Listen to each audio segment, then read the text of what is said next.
Shalom, firman Tuhan adalah dasar kehidupan kita. Setiap hal yang kita lakukan, kita belajar untuk percaya bahwa ada dasar firman Tuhan, juga untuk setiap hal yang kita doakan.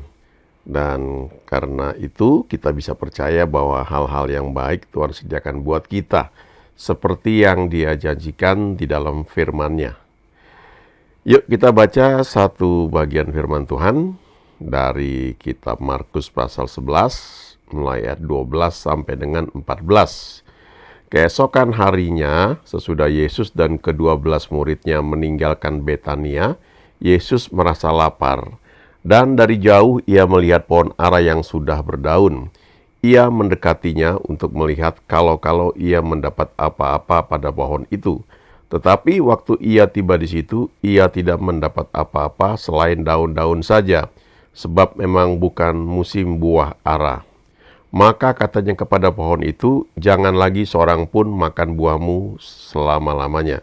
Dan murid-muridnya pun mendengarnya. Dulu waktu saya SMA, saya masih kelas 2, ya, kami suka ada doa pagi di aula sekolah SMA, sekitar jam 7:04 sampai jam 7. Lalu ada seorang kakak kelas yang dia bagikan ayat ini. Dia cerita dan itu berkesan sampai sekarang, ya.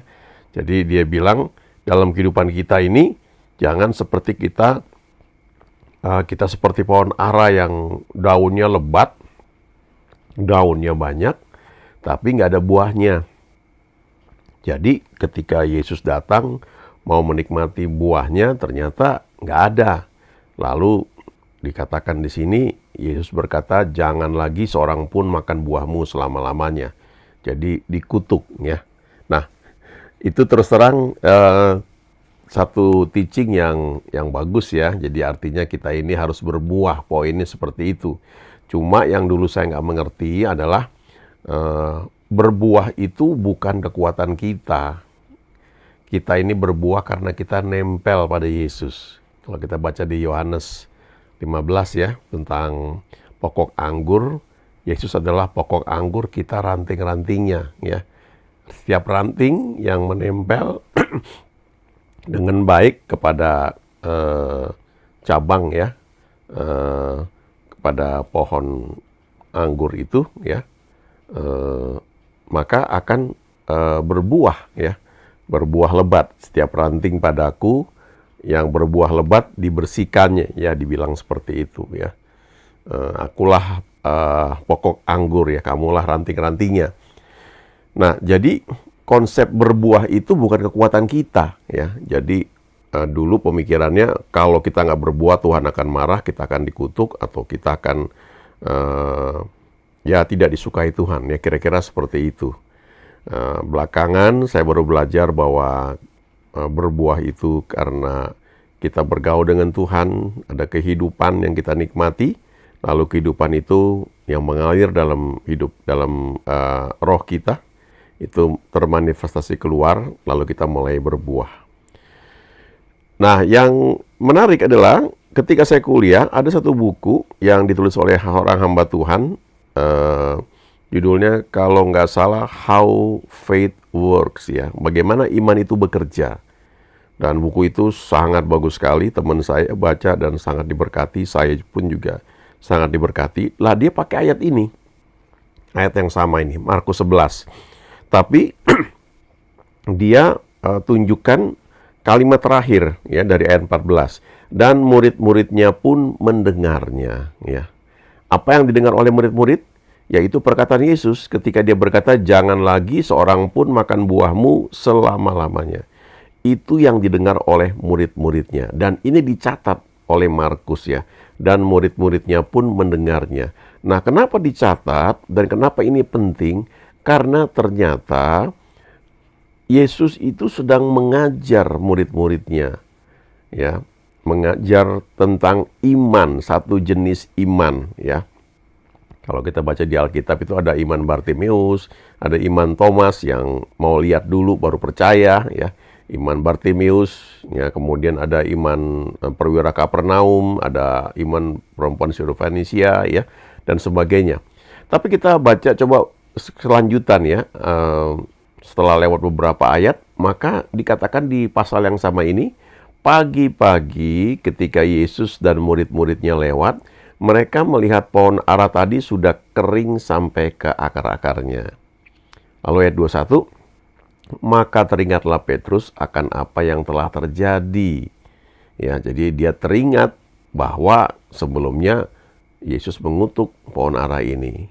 Lalu ia berkata kepada Yesus, Rabi, lihatlah pohon ara yang kau kutuk itu sudah kering.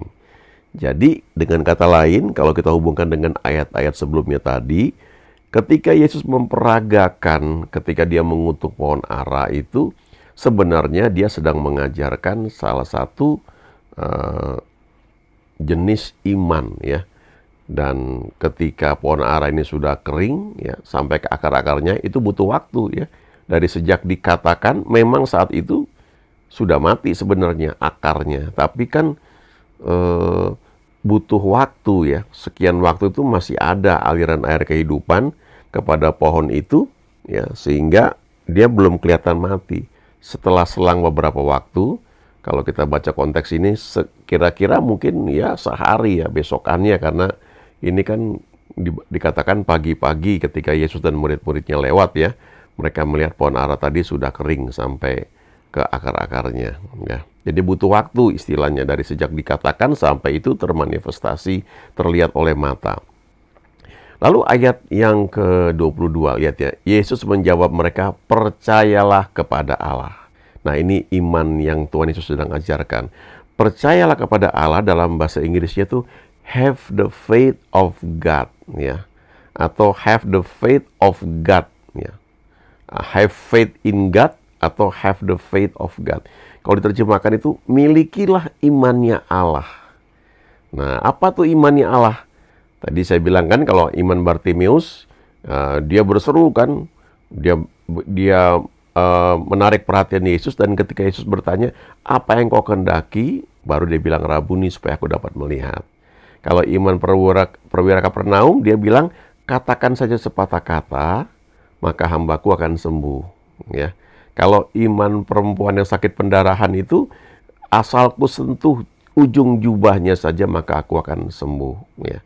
Tapi kalau the faith of God, imannya Allah, ini dijelaskan oleh Yesus di ayat 23. Aku berkata kepadamu, sesungguhnya barang siapa berkata kepada gunung ini, beranjaklah dan tercampaklah ke dalam laut, asal tidak bimbang hatinya, tetapi percaya bahwa apa yang dikatakannya itu akan terjadi, maka hal itu akan terjadi baginya. Nah, imannya Allah itu adalah percaya pada perkataan yang diucapkan. Kalau kita melihat di kitab Kejadian, waktu Tuhan menciptakan alam semesta ini, kan dikatakan di Kejadian pasal 1, ya, ayat 1, pada mulanya Allah menciptakan langit dan bumi. Bumi belum berbentuk dan kosong. Roh Allah melayang-layang di atas permukaan air. Lalu berfirmanlah Allah, ya, jadilah terang, maka terang itu jadi. Jadi ketika roh Allah itu melayang-layang di atas permukaan air, dalam bahasa aslinya itu seperti induk ayam yang sedang mengerami telur. Lalu setelah sekian lama, lalu berfirmanlah, dia berkata, ya. Jadi waktu dikatakan itu, maka itu jadi, terang itu jadi, ya. Ada pelajaran bagaimana kita itu mengatakan apa yang ada di dalam hati kita, ya. Lalu kita ucapkan, kita percaya akan apa yang kita katakan itu, maka hal itu akan terjadi, ya. Jadi Yesus bilang di sini, sesungguhnya barang siapa berkata kepada gunung ini, beranjaklah dan tercampaklah ke dalam laut, asal tidak bimbang hatinya, tetapi percaya bahwa apa yang dikatakan itu akan terjadi, maka hal itu akan terjadi baginya. Pengalaman orang, ya, ketika membaca ayat ini, karena pengalamannya berbeda, maka penafsirannya juga bisa berbeda. Ya, ada yang bilang ini gunung-gunung masalah, ya betul juga, ya. Gunung-gunung persoalan kita katakan menyingkir, itu akan tersingkir, ya. Tapi ketika Yesus berkata gunung ini, sebenarnya dia menunjuk satu gunung, ya. Dan orang yang punya pengalaman tertentu memang akan lebih bisa percaya arti-arti yang lebih dalam, ya. Tapi coba kita lihat ayat berikutnya. Ini ayat yang menjadi salah satu ayat penting dalam doa ya, ayat 24. Karena itu aku berkata kepadamu, apa saja yang kamu minta dan doakan, percayalah bahwa kamu telah menerimanya, maka hal itu akan diberikan kepadamu. Dari sejak kita percaya itu sampai itu terwujud nyata, itu butuh waktu. Dan waktunya tuh bisa beda-beda. Kalau kita ingat bagaimana Daniel berdoa, pada waktu dia berdoa, di Daniel pasal 9, pasal 10 ya, nanti baca sendiri. Saat dia berdoa mungkin butuh waktu 2-3 menit, lalu malaikat Gabriel datang membawa jawaban. Tapi setelah itu ketika dia berdoa lagi, butuh waktu 3 minggu. Dan 3 minggu itu Daniel puasa. Jadi rupanya dari sejak Daniel berdoa, kalau kita baca ya, malaikat Gabriel tuh bilang, pada saat engkau berdoa, keluarlah suatu firman. Dan aku datang untuk membawa firman, membawa jawaban doa itu kepadamu. Tetapi ada peperangan rohani, dikatakan pemimpin kerajaan Persia itu dalam dunia roh ya, menahan aku. Lalu datanglah Mikael ya, yang menolong aku sehingga aku bisa datang kepadamu. Jadi ini kuasa doa yang luar biasa. Ya, seringkali ketika kita berdoa baru 1-2 menit kok nggak ada apa-apa, lalu kita tidak percaya lagi, ya kita goyah. Atau kita habis berdoa udah beberapa hari kok nggak kelihatan hasilnya, lalu kita mulai tidak percaya, ya kita mulai goyah. Pohon ara itu ketika sudah dikutuk ya dia butuh waktu sampai kelihatan kering. Hal yang sama juga ya ketika kita berdoa, termasuk untuk kesembuhan ya. Kadang-kadang ketika berdoa kita pengakuan iman ya, jadilah sembuh misalnya. Nah itu butuh waktu untuk terrealisasi. Kadang-kadang cepat, kadang-kadang lama ya. Dan lamanya itu kadang-kadang tergantung juga bagaimana kita itu mengatasi berbagai macam serangan ketidakpercayaan. Ya, kalau orang-orang yang jarang bergerak dalam dunia roh ya, maksudnya dalam hal iman ya dan sebagainya, hal-hal yang umum lah di kalangan tertentu ya, itu suka menganggap, makanya jangan macam-macam minta gitu ya. Mereka sulit percaya ayat ini karena dikatakan di sini apa saja yang kamu minta dan doakan ya, percayalah bahwa kamu telah menerimanya. Dan ketika sudah sekian lama belum nampak, buktinya juga nggak ada kok ya. Lalu itu membuat kita goyah. Makanya ada seorang hamba Tuhan ya, dia penginjil, sekarang dia sudah bersama Tuhan di surga. Tapi waktu pelayanan dia Tuhan pakai dengan banyak urapan kesembuhan. Mujizat terjadi waktu dia doakan orang. Dan satu ketika ada beberapa hamba Tuhan datang, ya biasa suka ngobrol dan minta beberapa nasihat gitu ya. Dan ketika minta didoakan, ada hamba Tuhan yang minta supaya didoakan ada karunia kesembuhan bekerja dalam pelayanannya. Lalu si hamba Tuhan ini bilang gini, oh itu nggak akan bisa terjadi dalam hidupmu, it won't work ya. Loh kenapa ya? Loh kamu kan gembala gereja kan, kamu mengembalakan gereja kan? Oh enggak, saya pengajar keliling. Oh kalau gitu bisa. Terus rupanya kenapa gitu? Rupanya begini, kalau penginjil itu kan hit and run ya. Dia khotbah dengan berapi-api, penyala-nyala, dia doain orang. Nah, habis itu dia pergi ya. Tapi kalau gembala itu dia akan ketemu orang yang dia doakan dengan mungkin dalam satu kebaktian urapan Tuhan bekerja, lalu percaya kamu sembuh ya. Nah, minggu depannya datang belum sembuh ya. Lalu gembala ini akan mulai goyah, terpengaruh gitu, melihat loh kok belum jadi ya. Padahal itu sebenarnya dalam proses ya. Jadi kadang-kadang yang membuat doa itu seperti batal, nggak terjadi adalah ketidakpercayaan kita yang mengganggu ya. Jadi itu satu hal yang perlu diatasi. Coba kita lihat lagi ya, ini tentang doa. Ini ayat yang sering sekali ya. Coba perhatikan dan renungkan, supaya kita mendapatkan sendiri dari Tuhan pengertian ayat ini ya. Jikalau kamu tinggal di dalam aku dan firmanku tinggal di dalam kamu, mintalah apa saja yang kamu kehendaki dan kamu akan menerimanya. Dalam hal inilah Bapakku dipermuliakan, yaitu jika kamu berbuah banyak, dan dengan demikian kamu adalah murid-muridku. Jadi dikatakan di sini bahwa kalau kita tinggal di dalam Yesus, nah Yesus itu adalah firman ya, firman yang menjadi manusia. Jadi kalau dikatakan tinggal di dalam Yesus itu bisa berarti tinggal dalam firman. Artinya kita itu mengizinkan firman Tuhan itu menguasai, mengontrol hidup kita. Ada satu istilah begini, kita makan firman Tuhan, karena ini kan makanan rohani ya. Kita makan firman Tuhan sampai firman itu memakan kita ya. We consume the word until it consume us ya, kira-kira kayak begitu. Nah, kalau kita merenungkan firman begitu rupa, firman itu menguasai kita, dalam persekutuan dengan Tuhan nanti ada firman rema yang tiba-tiba muncul dalam hati kita. Ini karena kita bergaul dengan Tuhan. Nah, rema itu yang akan mendorong apa yang kita kehendaki ya, untuk kita sampaikan kepada Tuhan. Paulus berkata juga di Filipi 4 ayat 6, janganlah kamu khawatir tentang apapun juga, tapi nyatakan dalam segala hal keinginanmu ya. Di sini kehendak ya, sama ya, keinginan. Dalam doa dan permohonan dengan ucapan syukur.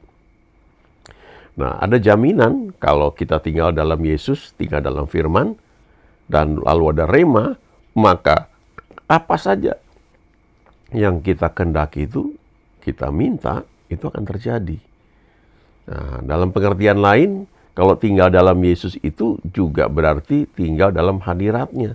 Makanya saya suka ngajak orang, ayo bangun pagi, ya penyembahan, ya secara pribadi masuk dalam hadirat Tuhan, belajar mengenali itu bagaimana berada dalam hadirat Tuhan ya. Nah, itu satu seni dan satu hal yang memang perlu dipelajari ya. Lalu kalau kita dalam hadirat Tuhan itu firman itu tiba-tiba bisa menjadi hidup. Tiba-tiba muncul ya. Jadi banyak rema kalau kita ini membuka hati kita dalam penyembahan untuk bisa masuk hadiratnya, kemudian menangkap firman-Nya. Lalu ayat 8 dikatakan di sini ya. Dalam hal inilah Bapakku dipermuliakan, yaitu jika kamu berbuah banyak dan dengan demikian kamu adalah murid-muridku.